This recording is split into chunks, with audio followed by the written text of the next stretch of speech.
அனைவருக்கும் வணக்கம். நான் உங்கள் டாக்டர் உமா மகேஸ்வரி.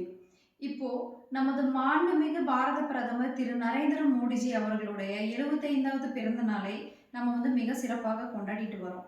இந்த வேளையில பார்த்துட்டீங்கன்னா, நமது மாண்புமிகு பாரத பிரதமர் அவர்களோட பிறந்தநாள் பரிசா நமக்கு வரி குறைப்பு அப்படின்ற ஒரு விஷயத்த நம்மளுக்கு குடுத்திருக்கிறாரு. ஒரு ஏழை குடும்பத்தோட ஒரு நார்மலான ஆசை என்னன்னு பார்த்துட்டீங்கன்னா, ஒரு வீடு கட்டுறது, ஒரு கார் வாங்குறது, அதுக்கப்புறம் பார்த்துட்டீங்கன்னா, ஒரு மொபைல் ஃபோன் வாங்குறது. இதுதாங்க அவங்களோட பேசிக் ஆசையா இருக்கும். இந்த ஆசைய நிறைவேற்றும் வகையில நமது பாரத பிரதமர் அவர்கள் வரிய குறைச்சிருக்காங்க. இதனால இந்த ஏழை எளிய மக்களெல்லாம் பார்த்துட்டீங்கன்னா, இந்த இந்த மாதிரியான பொருட்கள ஈஸியா வாங்க முடியுது. இதனால அவர்களோட கனவு நிறைவேற்றப்படுதுங்க.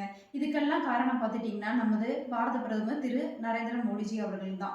வரி குறைப்பு அப்படிங்கிறது பார்த்துட்டீங்கன்னா, எல்லா நாடுகள்லயும் நம்மளால பண்ண முடியாதுங்க. வளர்ந்த நாடுகள்ல மட்டும் தான் பண்ண முடியும்.